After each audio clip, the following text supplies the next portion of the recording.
안녕하십니까. 데이브 오피셜입니다. 2028학년도 수능 체계는 확정이 됐습니다. 하지만 각 대학별로 정시 전형의 세부 사항은 향후 발표될 예정입니다. 이번 영상 자료는 2028학년도 수능 개편안을 살펴보고 그리고 2028학년도 정시 전형의 변화를 예상해 보겠습니다. 현재 논의되고 있는 사항들을 정리해 보도록 하겠습니다. 구독과 좋아요, 그리고 알람은 영상 제작에 힘이 됩니다. 자, 그럼 시작하겠습니다. 첫 번째 체크 포인트입니다. 2028학년도 수능 개편안을 살펴보겠습니다. 교육부는 이 개편안을 통합형, 융합형 수능 체계라는 타이틀로 발표했습니다. 자세히 들여다보면은 국어, 수학, 사탐, 과탐 영역에서 선택 과목제를 폐지하겠다는 점이 골자입니다. 특히 수능 시험에서 사탐, 과탐 과목은 고등학교 1학년 때 배우는 통합사회 그리고 통합과학에서 출제하고 수능 응시자 모두 통합사회, 통합과학을 필수로 응시하게 했습니다. 그리고 심화수학, 즉 미적분2와 기하는 수능에 포함하지 않았습니다. 국어의 경우도 2027학년도 수능까지 공통영역, 즉 독서와 문학이 있고 선택 영역의 화작과 언매 그 둘 중에 하나를 택하게 했었습니다. 그리고 수학도 공통 영역은 수원, 수투 그리고 선택 영역에서 미적분, 기하, 확통 중에 선택하게 했습니다. 하지만 2028학년도 수능부터는 모든 응시생들이 국어는 화법과 언어, 독서와 작문, 문학을 공통 영역으로 시험을 치르게 됩니다. 수학 영역도 2028학년도부터는 모든 학생이 대수, 미적분 1, 확률과 통계를 공통으로 보게 됩니다. EBS 연계는 현행처럼 50%로 간접 연계 방식을 유지하게 됩니다. 영역별 평가 방식과 성적 제공 방식은 현행 수능과 같습니다. 영어와 한국사 제2외국어 그리고 한문은 절대평가로 진행을 하고요. 그 외에 나머지 과목들은 표준 점수와 상대평가 9등급제로 제공이 됩니다. 2028학년도 수능 체계의 주요 골자를 살펴봤습니다.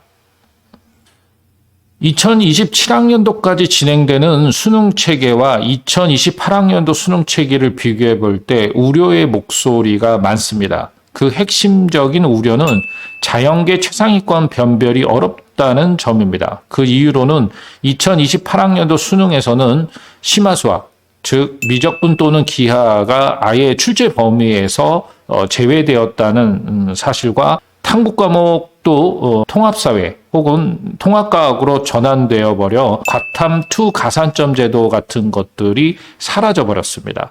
그러다 보니 상위권 변별력이 떨어진다는 우려의 목소리가 생긴 겁니다.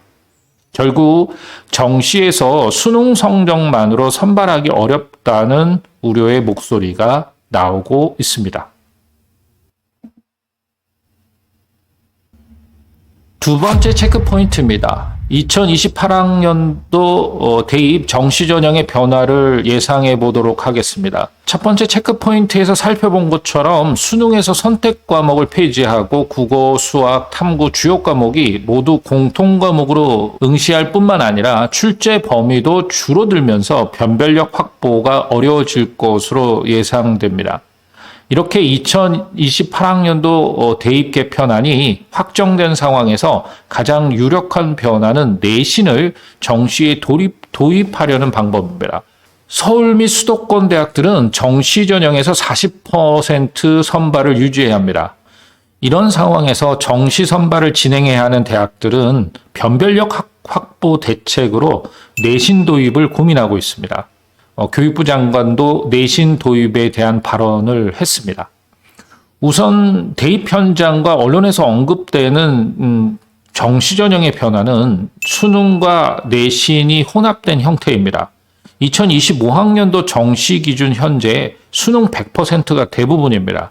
하지만 최근에 들어서 서울대, 고려대, 연세대를 중심으로 내신 반영을 하고 있거나 고민 중입니다.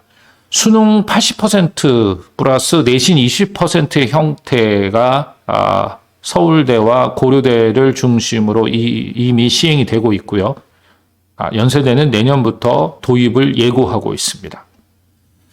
동시에 가장 많이 언급되는 제도는 권장 과목 제도입니다. 권장 과목 혹은 필수 과목이라고도 할 수 있는 제도입니다. 이미 서울대는 정시 모집 교과 평가에 전공 연계 이수 과목을 제시하고 있습니다. 의예과는 핵심 권장 과목으로 생명과학 1, 권장 과목으로 생명과학 2, 미적분, 확률과 통계, 기하 이런 기준점을 제시하는 방식을 채택하고 있습니다. 특히 1, 2점 차이로 합격과 불합격이 갈리는 서울대 입시에서 권장 과목 이수 여부가 생각보다 영향이 클 수도 있습니다. 현재까지는 서울대만 권장 차원에서 제시하고 있습니다. 그러나 서울대뿐만 아니라 다른 대학들도 권장 과목 제도를 모집 요강에 언급할 가능성이 있습니다. 그 다음으로 예상할 수 있는 변화의 스토리는 정시에서도 학종처럼 정성평가 방식을 도입해서 공교육 안정화를 기하는 스토리입니다. 서울과 수도권 지역의 정시 40%가 유지가 되면서 나타난 부작용 중에 하나가 자퇴생들의 증가입니다. 자퇴생의 증가 현상은 공교육의 붕괴를 걱정하는 시각과 연관이 있습니다. 일단 교육부는 정시의 대학별 교사와 같은 제도의 도입은 허락하지 않을 가능성이 큽니다. 그렇다면 공교육 정상화를 염두에 둔 예상 스토리는 정시에서 학종과 같은 정성적 평가를 도입하는 방법을 고민할 가능성이 큽니다. 이번 자료는 여기까지입니다. 구독과 좋아요, 그리고 알람은 영상 제작에 힘이 됩니다. 감사합니다.